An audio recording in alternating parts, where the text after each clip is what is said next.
भारत की शर्तें अमेरिका को भी माननी पड़ेगी। मेक इन इंडिया के बिना मंजूर नहीं डिफेंस डील।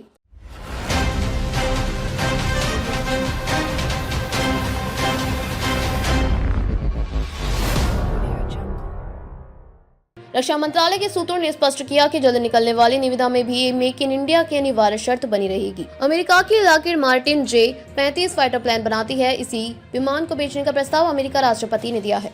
अमेरिका और रूस से मिले प्रस्तावों के बाद स्टील्थ फाइटर जेट की खरीद को लेकर सरगर्मी तेज होने लगी है। हालांकि भारत ने इस शर्त पर कायम रहने का फैसला किया है कि विदेशी कंपनी को देश में ही लड़ाकू विमानों का निर्माण करना होगा। अगले कुछ माह में भारत मेक इन इंडिया की शर्त के साथ 114 बहुउद्देशीय लड़ाकू विमान की खरीद के लिए वैश्विक निविदा जारी कर सकता है। हाल में प्रधानमंत्री नरेंद्र मोदी जब अमेरिका गए थे तो राष्ट्रपति डोनाल्ड ट्रंप ने भारत को अत्याधुनिक स्टील्थ लड़ाकू विमान F-35 बेचने का प्रस्ताव दिया था।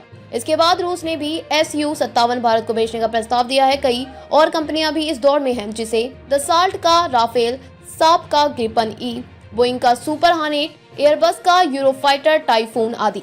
भारत ने 2018 में विभिन्न कंपनियों से प्रस्ताव भी मांगे गए थे। इसके बाद कुल 8 प्रस्ताव भारत को मिले थे, लेकिन अब तक निर्णय नहीं हो पाया है। ज्यादातर कंपनियां भारत को विमान बेचने की इच्छुक तो हैं, लेकिन भारत में निर्माण की शर्तें स्वीकार नहीं कर रही थी।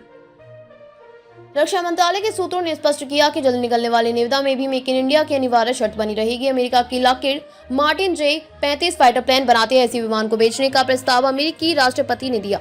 सूत्रों की माने तो यह कंपनी शायद ही भारत में विमानों के उत्पादन की शर्त स्वीकार करे, क्योंकि ट्रंप भी अमेरिका में ही विमान उत्पादन पर जोर दे रहे हैं। इधर सूत्रों का कहना है कि रूस का रुख इस मामले में लचीला हो सकता है। रूस पूर्व में सुखोई बिक्री भारत को उत्पादन की शर्त पर कर चुका है। लगातार बढ़ती जा रही है चीन की चुनौती। भारत जहां 5वीं पीढ़ी की स्टील्थ विमानों की खरीद की तैयारी कर रहा है, वहीं चीन ने 6ठी पीढ़ी के लड़ाकू विमान तैयार कर लिए हैं। वह 5वीं पीढ़ी के 40 से J-35 विमान पाकिस्तान को भी बेचे जा रहे हैं। ऐसे में भारत की दोहरे मोर्चे पर चुनौतियां बढ़ गई हैं।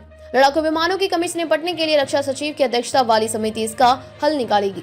SKSU-57 की विशेषता, दुनिया का सबसे घातक और तेज गति से हमला करने में सक्षम।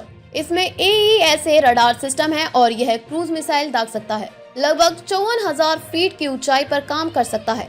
इसकी मारक क्षमता लगभग 3,000 किलोमीटर है। विमान की गति 1800 मील प्रति घंटे तक पहुंच सकती है।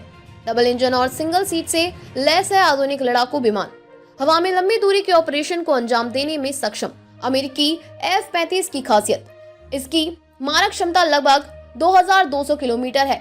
यह 1200 मील प्रति घंटे की हाई स्पीड तक पहुंच सकता है। कॉकपीट में touch screen, helmet mounted display system का इस्तेमाल। चारों ओर 6 इंफ्रारेड कैमरे लगे हैं।